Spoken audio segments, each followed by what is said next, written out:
Hello everyone. Uh, this is going to be the lecture of next chapter, that is salient feature of the constitutions. मैंने आपको कहा कि इस video के through आप मेरे साथ पॉलिटी रिवाइज करेंगे, ठीक है। लक्ष्मीकांत तो सभी लोग पढ़ते हैं, बुक्स को बार बार रट्टे लगाते हैं, लेकिन आप कोशिश करें कि लक्ष्मीकांत के हर एक लाइन को क्वेश्चंस के थ्रू बनाए, ठीक है। तो उसके कुंडे पकड़े, वो हुक पकड़े कि आखिर यूपीएससी किस वर्ड को घुमाती है या किस वर्ड को वो डालती है। So just start the revision with me. So our first question is, हमारा पहला क्वेश्चन है कि which of the following statement about the constitution of India are correct. कौन सा स्टेटमेंट सही है, ठीक है। तो पहला ऑप्शन पूछ रहा है कि popular sovereignty and adult franchise are the basic feature of the constitution. तो यस, ये बिल्कुल बेसिक है। कैसे? क्योंकि आपने प्रियम्बल जब पढ़ी होगी तो उसमें देखा होगा कि जो हमारी पावर है वो किसके पास है? लोगों के पास है। पॉपुलर सोवरेनिटी, ठीक है, लोगों के पास है। We the people of India, आपने पहली लाइन प्रियम्बल की पढ़ी होगी, ठीक है। And the second is adult franchise. Yes, लोगों के द्वारा वोट, जो हमारे लोकसभा और जो स्टेट असेंबली की जो वोटिंग होती है, वो जो हम अपने रिप्रेजेंटेटिव चुनते हैं, ये किसके थ्रू? लोग उन्हें वोट देते हैं। सो अब यहीं पर आप रिवाइज करिए, अडल्ट फ्रेंचाइज किस आर्टिकल में मेंशन है? तो ये 326 आर्टिकल में मेंशन है। किसके द्वारा? तो 61st कॉन्स्टिट्यूशनल अमेंडमेंट एक्ट 1988 में, जिसमें बोला गया है कि 21 साल हटा के 18 साल से लोग वोट दे सकते हैं। And this is also mention in part 15, ठीक है। इलेक्शन आते हैं पार्ट 15 में। सो अडल्ट फ्रेंचाइज उसी में मेंशन है। ये आप हर एक ऑप्शंस को सही देखते जाइए, इसके आप हुक पकड़िए और यहीं पर रिवाइज करते जाइए। This is a connecting part, ठीक है। हम आगे भी इसे पढ़ेंगे, बट यहाँ पे जो टर्म मिल रहा है और हमें अगर वो चीज़ याद है तो जस्ट कनेक्ट इट। ये हमारे मेंस में बहुत काम आएगा, ठीक है। लोग प्रीलिम्स के अलग बनाते हैं और मेंस के अलग बनाते हैं वीडियोस, लेकिन मैं यही कहूँगी कि जब तक आपको बेसिक नहीं पता होगा तो आप क्या मेंस लिखेंगे। So there is no vast difference between prelims and mains. Yes, एक ऑप्शनल होते हैं एंड एक सब्जेक्टिव होते हैं। एक में कॉन्सेप्चुअल क्लियर बहुत ज़्यादा होना चाहिए, एक थोड़ा सा रट्टा प्लस लॉजिक होता है, और एक कंप्लीट आप रट के नहीं लिख सकते, आपको कॉन्सेप्ट क्लियर होना चाहिए, आप लिंक कर सकते हैं। सो मेरे हर एक ऑप्शंस में आप देखेंगे कि मैं लिंक करते हुए चलूँगी, ठीक है। Next option, the constitution is so far as the division of power between centre and state. Yes, and is concern is rigid. Yes, बिल्कुल, कॉन्स्टिट्यूशन ने ये चीज़ मेंशन कर दी थी। ये कंप्लीटली मेंशन है इस चीज़ में 7 स्केड्यूल, ठीक है। देयर इज़ टोटल 12 स्केड्यूल, ठीक है, जिसमें आपको 7 स्केड्यूल के अंडर ये सेंटर एंड स्टेट के डिवीजन ऑफ पावर की बात की गई है थ्रू दी लिस्ट, जिसमें यूनियन को कुछ सब्जेक्ट्स मिले हैं, स्टेट को कुछ मिले हैं, एंड कंकरेंट लिस्ट में जिसमें यूनियन और स्टेट दोनों मिला के कानून बना सकती है।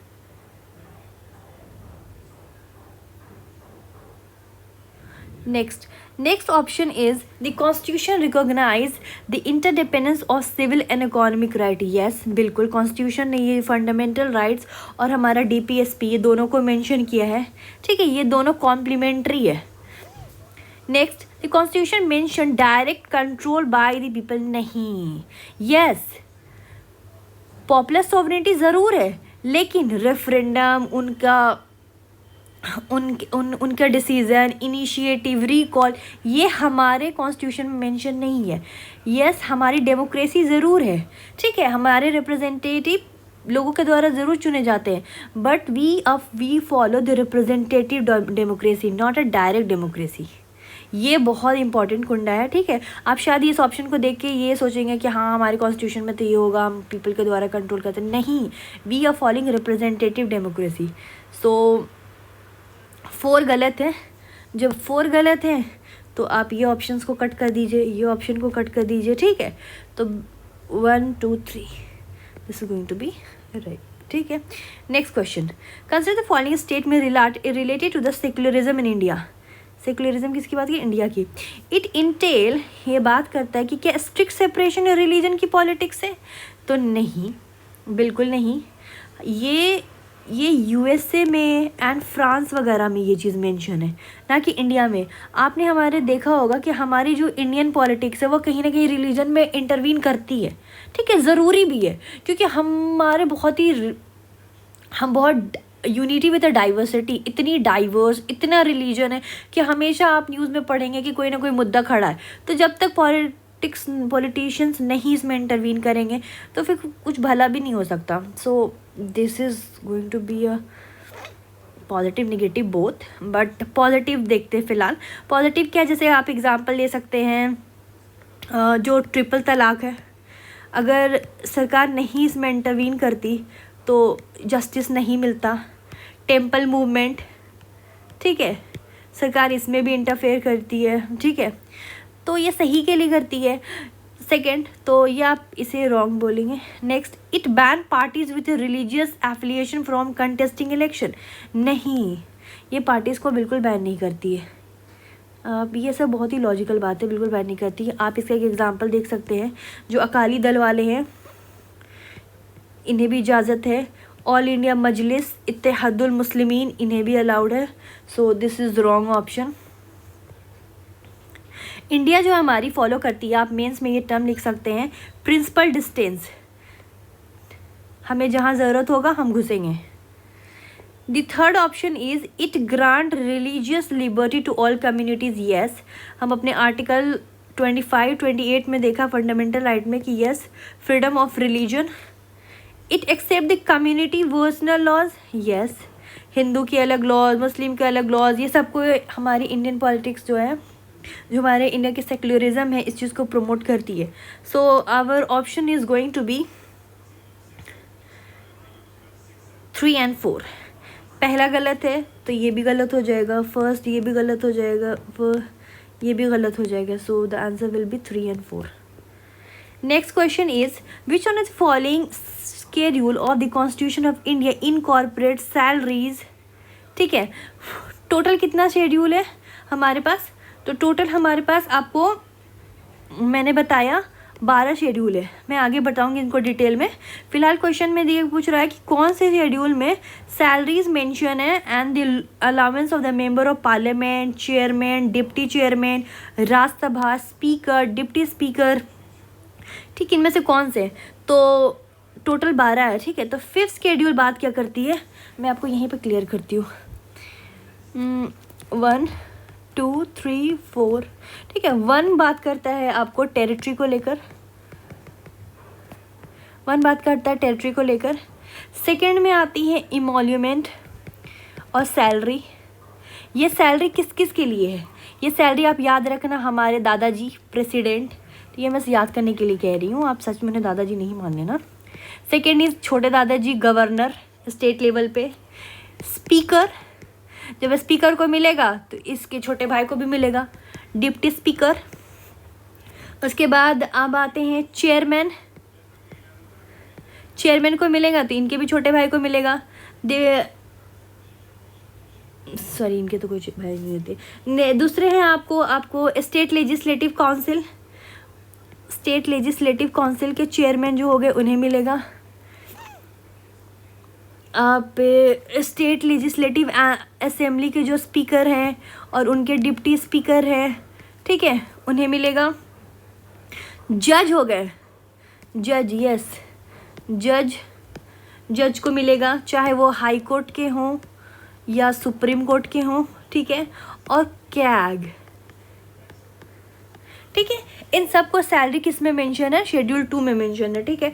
शेड्यूल 3 बात करती है अफर्मेशन एंड ओथ की, ठीक है, शपथ लेने की बात करती है। ये किसके शपथ लेने की बात करती है? ये बात करती है आपको मेंबर ऑफ पार्लियामेंट या जो कैंडिडेट है, ठीक है। उसके बाद ये बात करती है, ओथ किसकी बात करती है? जज, चाहे हाई कोर्ट के हों या सुप्रीम कोर्ट के हों, ठीक है। उसके बाद मिनिस्टर जो होंगे यूनियन के चाहे स्टेट के। उसके बाद बात करती है एमएलएज की, ठीक है, एमएलएज हो गए, कैंडिडेट जो हो गए एमएलएज के, तो ये सब आते हैं ओथ में, ठीक है। फोर्थ में आप पढ़िएगा, ये आपको राज्यसभा सीट एलोकेशन को लेकर बात करती है, ठीक है। नेक्स्ट आते हैं फिफ्थ है आपको शेड्यूल एरियाज, मेनलैंड में, मेनलैंड बोले तो नॉर्थ ईस्ट छोड़कर, ठीक है। और सिक्स में आते हैं शेड्यूल एरियाज ऑफ ट्राइब, किनकी, एटीएम के, किनके, एटीएम के, ठीक है, एटीएम के। A for Assam, T for Tripura, M for Meghalaya and M for Mizoram, ठीक है। सेवेंथ जो होती है ये लीस्ट के बात करती है, लीस्ट, ठीक है। लिस्ट में आ जाएंगे आपको कौन कौन आ जाएंगे, लिस्ट, 3 लिस्ट आ जाएगा, यूनियन, स्टेट एंड कंकरेंट। ये कानून बनाते हैं, इनको अपने अपना सब्जेक्ट मिलता है कि भाई तुम इन पे कानून बनाओ, ठीक है। 8th बात करते हैं आपको लैंग्वेजेस, कितनी ऑफिशियल लैंग्वेजेस है हमारी इसमें, तो कम से कम 22 ऑफिशियल लैंग्वेजेस है। कितनी है, 22 ऑफिशियल लैंग्वेजेस है, ठीक है।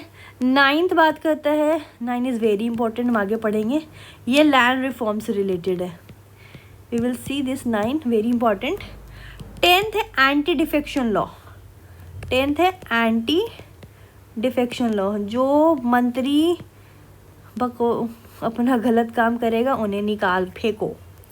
11th बात करते हैं, 11th आते हैं आपको पंचायत से, ये न्यूली एडेड है, we will see later on. ये 12 आता है म्यूनिसिपल कॉरपोरेशन। सो ये टोटल 12 शेड्यूल है, ठीक है। तो हम 5th बात किया, 5th मैंने आपको बताया ये शेड्यूल एरिया है, 5th किसके, मेनलैंड के। ये 9th आते हैं लैंड रिफॉर्म, ठीक है। 7th शेड्यूल मैंने आपको कितना बार बताया, लीस्ट डिवाइडेड है। और 10th शेड्यूल मंत्री जी को निकालिए, एंटी डिफेक्शन। तो किसी में भी सैलरीज मेंशन नहीं, सैलरीज किस में है, वो शेड्यूल 2 में है, सो कोई भी ऑप्शन इसमें नहीं आता है। तो इसी तरीके का अगर 4 ऑप्शन है तो आप ध्यान से, अगर आपको पता होगा, ठीक है, अगर आपको अच्छे से ये चीज़ याद होगी तो आप किसी भी ऑप्शन को रैंडमली टिक करके नहीं आएंगे। So just see each and everything. ये पार्ट है, पार्ट हम लास्ट में करते, ठीक है। इसके मैं कुछ ट्रिक्स बताऊंगी आपको। Next, which of the following is not a salient feature of the constitution of India. Salient feature क्या नहीं है, ठीक है। तो सबसे पहले सेलिएंट फीचर में आता है कि हमारा जो एक तो सबसे लेंदीएस्ट है, लेंदीएस्ट हमारी कॉन्स्टिट्यूशन बहुत बड़ी है, बहुत लेंदी है। लेंदी होने का रीज़न क्या है, लेंदी होने का रीज़न है कि हमारा देश ही इतना बड़ा है, देश में लोग ही अनेक प्रकार के हैं, ठीक है। तो fundamental principle plus administrative provision दोनों ली गई है। तो अब ऑप्शन में देखते हैं, written constitution and supremacy of the constitution. Yes, हमारा सबसे लेंदीएस्ट रिटन कॉन्स्टिट्यूशन है, ठीक है, और हम कॉन्स्टिट्यूशन को सुप्रीमेसी मानते हैं। क्वाजी फेडरल स्ट्रक्चर है, यस क्वाजी फेडरल स्ट्रक्चर है। ये बोला क्वाजी फेडरल स्ट्रक्चर किसने बोला था, ये बात बोले थे, आप यहीं पे रिवाइज कर सकते हैं, केसी वेयर ने कहा था। वेयर आर यू क्वाजी, आप ऐसे याद कर सकते हैं, वेयर आर यू क्वाजी, ठीक है। ये केसी वेयर ने कहा था, ये मेंस में आप लिख सकते हैं, मैंने यहीं पर लिंक कर दिया। कमिटेड जुडिशरी नहीं, हमारी जुडिशरी इंडिपेंडेंट है, आज़ाद है, वो आज़ाद है। डिस्ट्रीब्यूशन ऑफ पावर, यस मैंने आपको शेड्यूल 7 के थ्रू बताया, लीस्ट, कि ये अलग अलग इनको काम बांटे गए हैं। So our answer will be this, committed judiciary नहीं है। Consider the following statement, the Indian constitution is an unwritten constitution, बिल्कुल भी नहीं, हमने तो भर भर की चीज़ें लिखी है, so this is going to be wrong. हमारी रिटन है, यस लिखी हुई है, largely based on the government of India act 1935, yes, ठीक है। सबसे बहुत इंपॉर्टेंट चीज़ मैं बताना चाहती हूँ, जो हमारी कॉन्स्टिट्यूशन है इसके वेरियस सोर्सेज है, ठीक है। तो आपने हमेशा पढ़ा होगा कि हमने रैंसैक किया है, जहाँ जहाँ से हमें जो जो अच्छी चीज़ मिले हमने उन्हें अपने कॉन्स्टिट्यूशन में डाल दिया, ठीक है। लेकिन जो इसका स्ट्रक्चरल पार्ट है, वो सबसे पहले हमने कहाँ से लिया था, 1935 के एक्ट से, ठीक है। और इसका फिलॉसफिकल पार्ट जैसे DPSP, फंडामेंटल है, ये बड़ी बड़ी बातें जो है ना, ये हमने कहाँ से लिए हैं? ये हमने अमेरिका से लिए हैं। अमेरिका से क्या लिया है कि हम तुम्हें हक देंगे, जो तुम यहाँ के नागरिक हो ना, हम तुम्हें हक देंगे, ठीक है। और DPSP किसके लिए? सरकार के लिए, सरकार के लिए। DPSP किसके लिए? सरकार के लिए, कि तुम हमारे देश के सिटीजन के लिए वेलफेयर लॉ भाई। तो ये हमने कहाँ लिया था? आयरलैंड से लिया था। और जो पॉलिटिकल पार्ट है, ऑलरेडी जो यहाँ से शासन करके गए हैं अंग्रेज़, तो उनका पॉलिटिकल पार्ट हमने वहाँ से लिया है, ब्रिटिश से, ठीक है। तो ये आप रिवाइज कर सकते हैं। अ गिफ्ट ऑफ अ इनकी इतनी औकात थोड़े है कि ये हमें गिफ्ट देंगे। इतनी मेहनत से हमारे फ्रीडम फाइटर्स, हमारे लीडर, उन्होंने बनाया। सो this is wrong, this is wrong, ये और ये सही है। सो the answer will B 2 and 3। आप देखेंगे 4th गलत है, तो पहले 4 यहाँ से कट करिए, 4 यहाँ से कट करिए। 1 गलत है, so this is also wrong, so the answer will be this. मैं ऑप्शन के थ्रू आपको नहीं करवा रही हूँ, मैं ऑप्शन के थ्रू मैं इनकी किसको एलिमिनेशन के थ्रू ये सब नहीं करवा रही हूँ। मैं आपके कॉन्सेप्ट क्लियर करा रही हूँ जस्ट ये इन ऑप्शनों के थ्रू, ठीक है। Next, the second schedule of the constitution of India does not contain provision as to who among the following. तो मैंने अभी बताया, अभी आपको जस्ट पढ़ाया कि हमारे सेकेंड शेड्यूल में क्या था? पैसा था भाई, पैसा बोलता है, सैलरी, ठीक है, salary. S for second, S for salary, याद रखना।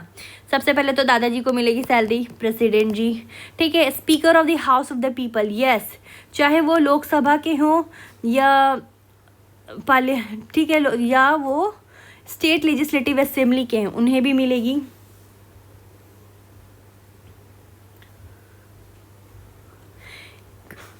कैग जो हो गए, इन्हें भी मिलेगा, ठीक है। और जो चेयरमैन UPSC, ये नहीं, इन्हें नहीं मिलेगी।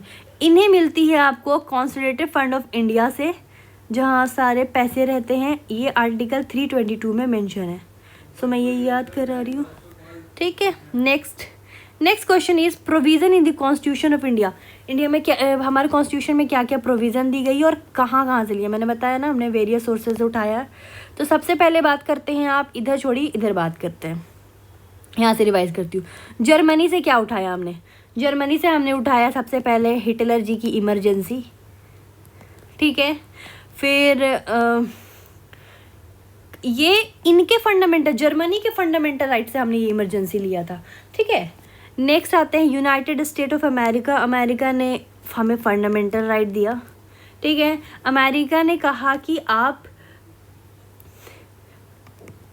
प्रेसिडेंट के इलेक्शन, ठीक है, इम्पीचमेंट, इनको कैसे हटा सकते हैं, इनके छोटे भाई वाइस प्रेसिडेंट एंड जज, ये सब को हटाने की चीज़ हमें कहाँ से लिया? हमने अमेरिका से लिया, ठीक है। नेक्स्ट आते यूनाइटेड किंगडम। ये इनका तो सबसे बड़ा रोल है। बाई कैमरलिज्म हो गया, ठीक है, बाई कैमरलिज्म हो गए, और जो भी लॉज वगैरह ये हमने इनसे ली गई थी, ठीक है। और आयरलैंड, यहाँ से हमने लिया था DPSP। आयरलैंड से हमने क्या लिया था? DPSP। और राज्यसभा भी होगा एक हाउस, ये भी हमने यहाँ से लिया था।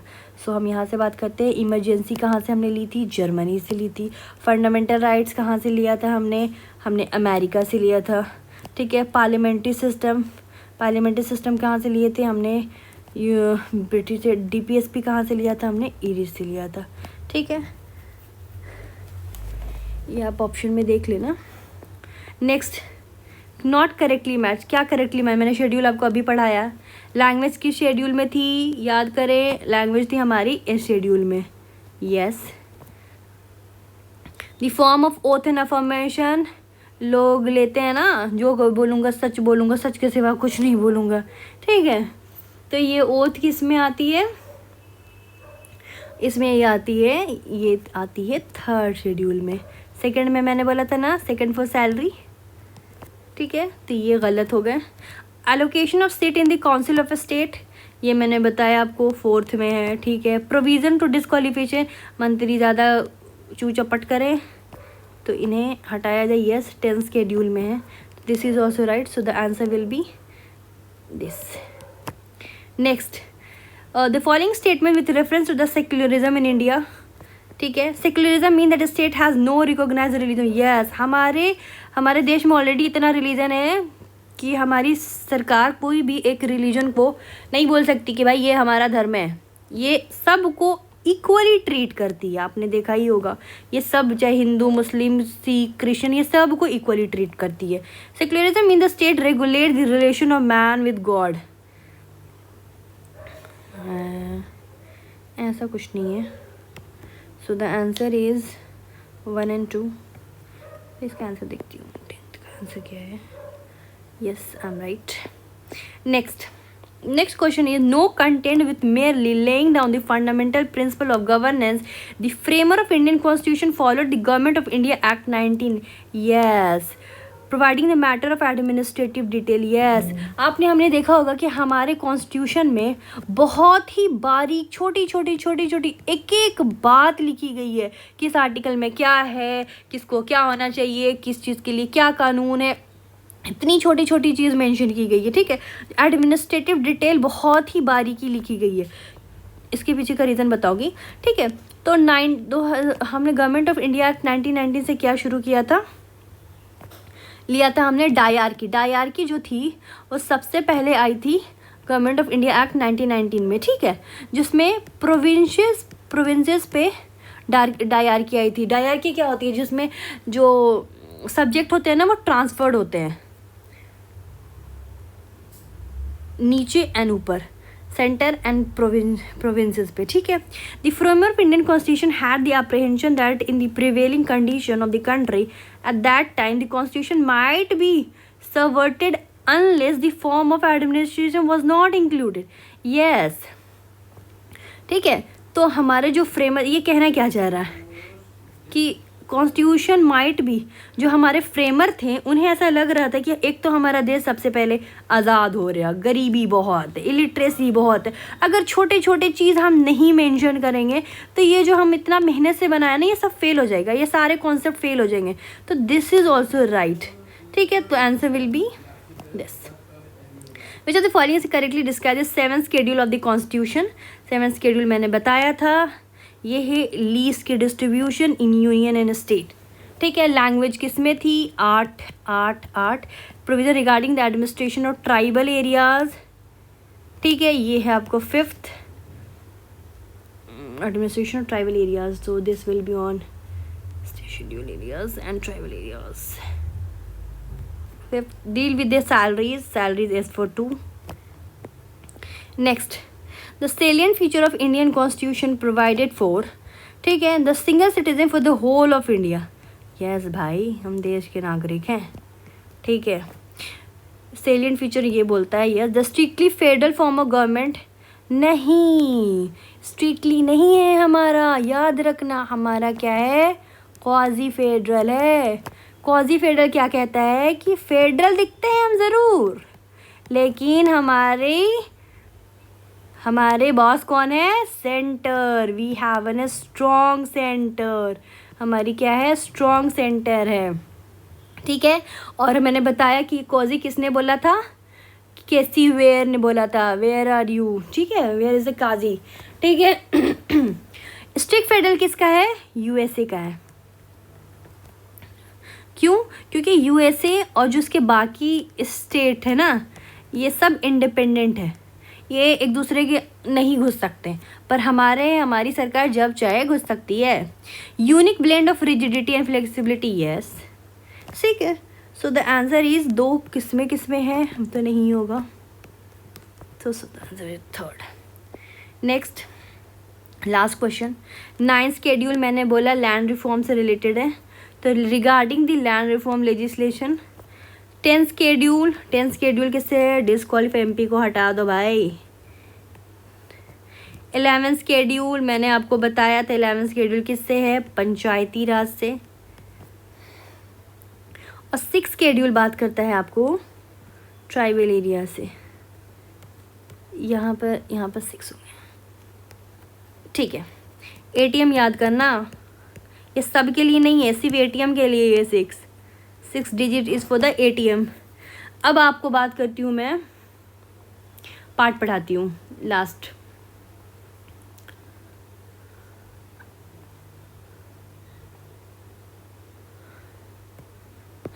मैं यहाँ पे बताती हूँ पार्ट को कैसे याद करना है आपको, ठीक है।